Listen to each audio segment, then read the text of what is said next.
नमस्कार साथियों, मैं डॉक्टर मुकेश गर्ग। जरा सोचिए में आपका हार्दिक स्वागत है। साथियों, अरविंद केजरीवाल की समस्याएं कम होने का नाम नहीं ले रही हैं। दिल्ली से वो अपदस्थ हो चुके हैं और आजकल पूरा समय वो पंजाब के अंदर दे रहे हैं। उसके बावजूद भी रोज़ कोई ना कोई नई चीज़ उनके खिलाफ घटित हो रही है। अभी हाल ही में एक पत्र विजिलेंस डिपार्टमेंट ने गवर्नमेंट ऑफ दिल्ली को लिखा, स्पेशली डिपार्टमेंट ऑफ एजुकेशन को, और उसमें जो मनीष सिसोदिया का एजुकेशन मॉडल था, बहुत ऊंचा मॉडल बनाया था जिन्होंने, इसका महिमा मंडन अरविंद केजरीवाल ने बहुत ऊंचाई पे किया था और उसको न्यूयॉर्क टाइम्स में छपवाने की बात भी की थी कि उसने न्यूयॉर्क टाइम्स ने उनकी प्रेज़ की है।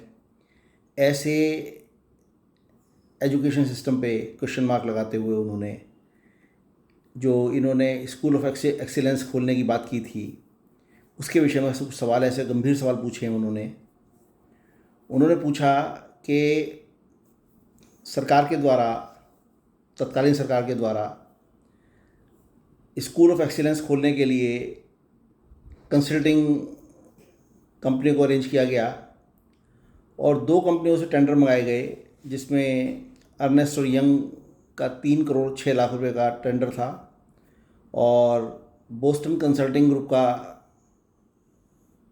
6 करोड़ 20 लाख रुपए का टेंडर था।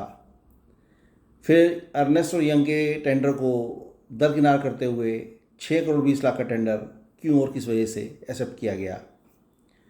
ये बात 2021 की है। 21 में, 22 में, 23 में, 24 में सब लगातार ये पैसा हर साल दिया जाना था। किस किस साल पैसा दिया गया, किस किस साल नहीं दिया गया, इसकी पूरी डिटेल्स मांगी है और किन परिस्थितियों में, किन हालातों में ये जो हाईएस्ट बिड करने वाली कंपनी है उसको ठेका दिया गया। ये तो बात अभी चली रही है। इसके ऊपर जवाब देना अरविंद केजरीवाल को अवश्यंभावी है और पहले तो डिटेल्स दिल्ली सरकार जो है वो विजिलेंस को उपलब्ध कराएगी और उसके बाद फिर अरविंद केजरीवाल को भी इसके अंदर क्वेश्चन किया जाएगा कि उसको, उसके क्या कहना है इस बारे में।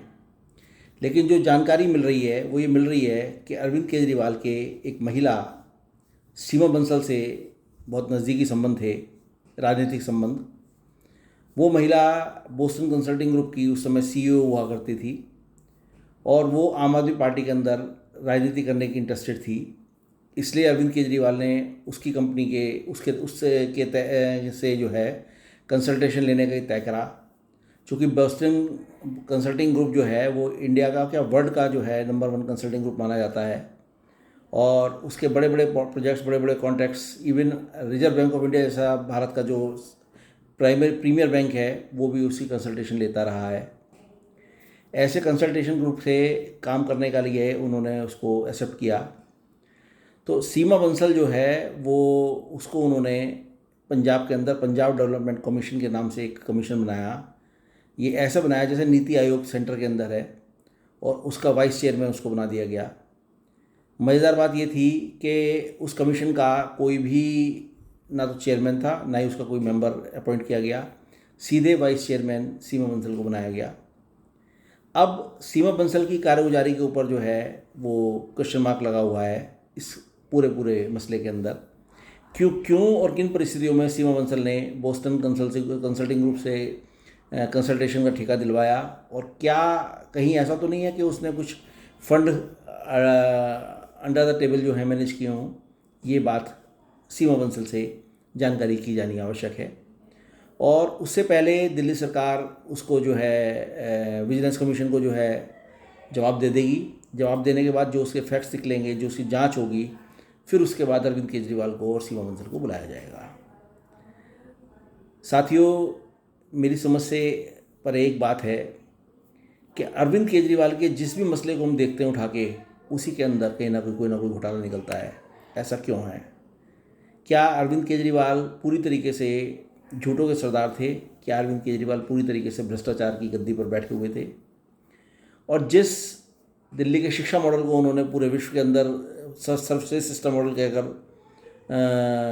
प्रचारित किया, न्यूयॉर्क टाइम्स में पैसा देकर उन्होंने ऐड के रूप में पूरा विज्ञप्ति छपाई, पूरा आर्टिकल छपवाया और बाद में ये कहा कि न्यूयॉर्क टाइम्स ने भी उसकी तारीफ़ की है। इस तरह की घटनाएं अरविंद केजरीवाल ने समय समय पर करते रहे हैं वो भी। उसके बावजूद अरविंद केजरीवाल ने कोई मौका ऐसा नहीं छोड़ा जिसमें उन्होंने मनीष सिसोदिया को और दिल्ली के शिक्षा मॉडल की तारीफ़ ना की हो। यहाँ तक कि जब शराब घोटाले के अंदर मनीष सिसोदिया को एनफोर्समेंट डायरेक्टरेट ने जो है वो जेल की हवा खिलाई, तब अरविंद केजरीवाल ने चिल्ला चिल्ला कर ये कहा कि देश का पहला किसी राज्य का शिक्षा मंत्री है जिसे शराब घोटाले के अंदर बंद किया गया है। भाई तुमने ये तो किसी को बताया नहीं कि शिक्षा मंत्री भी थे मनीष सिसोदिया और आबकारी मंत्री भी थे। जब शराब मंत्री भी वो थे और जब वो शिक्षा मंत्री भी थे तो शराब घोटाले में जा सकते थे अंदर। इसे कहते हैं दोहरी चाल चलना। सिर्फ अपनी सरकार को प्लस देने के लिए, जनता के अंदर सहानुभूति बटोरने के लिए अरविंद केजरीवाल ऐसा करते रहे। और क्या शिक्षा थी, क्या उसका घोटाला है, ये सबके सामने आ चुका है क्लासरूम घोटाले के रूप में और अब ये कंसल्टेशन ग्रुप के रूप में। इतना सब कुछ होने के बाद भी अरविंद केजरीवाल के क्या क्या घोटाले भी खोलेंगे, ज़रा सोचिए। साथियों, यदि मेरे विचार आपको उचित लगें तो कृपया मेरे चैनल को लाइक कीजिए, शेयर कीजिए और सब्सक्राइब कीजिए। धन्यवाद।